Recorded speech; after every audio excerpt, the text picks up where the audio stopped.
we, the UK, do 50% of our trade with Europe and another 15% through Europe on the trade deals that they've done with 60-odd countries. So it's a total of 65% that we do with and through Europe. As far as the Commonwealth is concerned, we do 10% with the Commonwealth, of which India is 2%.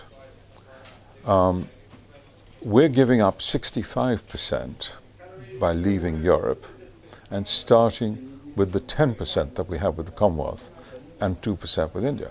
So if Indian trade in the next 3 years goes from 2 to 4%, everyone is going to say we went up 100% with India. But actually it's only 4%, and our businesses are going to suffer badly without trade deals. As you know, trade deals take 7 to 9 years, let's say, of time on average. Even the WTO will take at least 6 years. What are businesses going to do for this long after leaving Europe?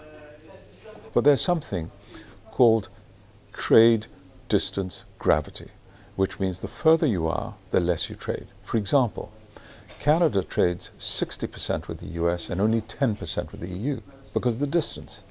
So our trade with India or Australia is going to be far less because of the distance we have.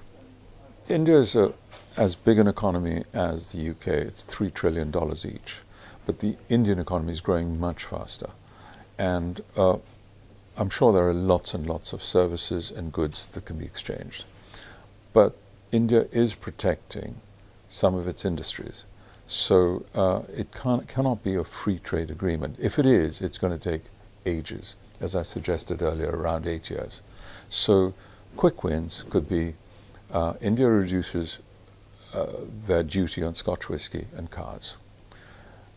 And the UK gives visas to Indian software designers of companies to come in. India's negotiations of a trade deal with Europe have already taken 11 years.